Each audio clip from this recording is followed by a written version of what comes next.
Good morning everyone. तो आज जो हमारा टॉपिक है वो है पॉलिनेशन बाय इंसेक्ट्स, मतलब कीटों के द्वारा परागण। परागण की जो भी प्रोसेस हमारी चल रही है, जितनी भी वीडियोस आई हैं, उसमें हमने परागण किसे कहते हैं, या कितने प्रकार का होता है, स्वयं परागण, पर परागण। अब पर परागण के कारक हम डिस्कस करने जा रहे हैं, एजेंट डिस्कस करने जा रहे हैं, जिसमें हमने वायु द्वारा डिस्कस कर चुके हैं। अब हम कीट द्वारा डिस्कस करने जा रहे हैं। तो जो कीट द्वारा परागण की क्रिया होती है, उसमें क्या फीचर्स होने चाहिए प्लांट में, क्या क्या फीचर्स रहने चाहिए प्लांट के अंदर, फ्लावर के अंदर, ताकि कीटों के द्वारा, इंसेक्ट्स के द्वारा पॉलिनेशन हो पाए। तो कुछ फीचर्स मैंने बोर्ड पे लिखे हुए हैं, चलिए इसको हम समझते हैं। तो पहला फीचर्स क्या है, आकर्षक।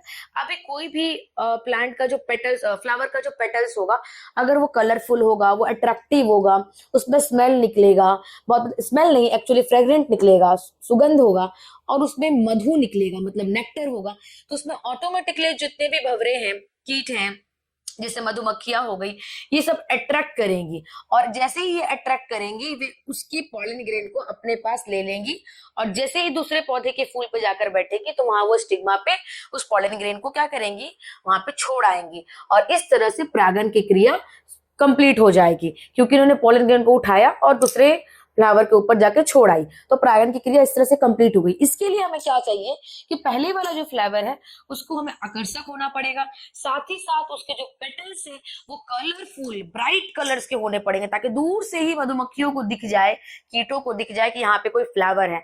इसके साथ साथ अगर नेक्टर मिल गया तो फिर वाह भाई वाह, उसके अंदर मधु है, तो ज्यादा से ज्यादा मधुमक्खी, कीट उसके ऊपर बैठेंगे, अपना भोजन करने के लिए, अपना खाना खाने के लिए बैठेंगे। और इसके साथ साथ फूल को भी फायदा हो जाएगा, फूल अपना पॉलन ग्रेन को उसकी बॉडी के ऊपर स्टिक कर देगा, और वो दोबारा जाके किसी फ्लावर के ऊपर बैठेंगे तो वहां पे वो उसको रिलीज कर देंगे। तो इसके लिए हमारे पॉलन ग्रेन्स को भी स्टिकी होना पड़ेगा, थोड़ा चिपकाऊ होना पड़ेगा। जैसे ही मधुमक्खी बैठेगी, पॉलन ग्रेन उसकी बॉडी पे चिपक जाना चाहिए, तो उसको स्टिकी होना पड़ेगा, रफ होना पड़ेगा। लेकिन जैसे ही ये कीट जाकर दूसरे फ्लावर के ऊपर बैठेंगे, तो उस फ्लावर के ऊपर भी स्टिकनेस होनी चाहिए, उसका स्टिग्मा पे स्टिकनेस होना चाहिए, तभी तो वो पॉलन ग्रेन को अपने पास चिपका लेगा। तो हमारा जो नेक्स्ट वाला लाइन, इसमें देखिए मैंने लिखा हुआ है कि स्टिग्मा भी क्या होगा, स्टिकी होगा टू रिसीव पॉलन ग्रेन्स। मैंने जो पॉलन ग्रेन्स ऑलरेडी उसकी बॉडी पे चिपका हुआ है, मधुमक्खी की बॉडी पे चिपका हुआ है, वो जब स्टिग्मा पे बैठेगा तो स्टिग्मा भी उसको अपने ऊपर चिपका लेगा, इसलिए स्टिग्मा को भी स्टिकी होना पड़ेगा।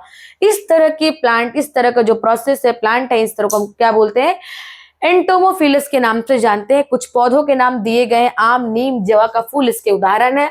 साथ ही कुछ इंसेक्ट्स आप जो जानते हैं, मधुमक्खी वगैरह है, वो इस तरह के पॉलिनेशन को कंप्लीट करवाती हैं। कुछ भी डाउट हो तो आप कमेंट में जरूर बताएं। Thank you.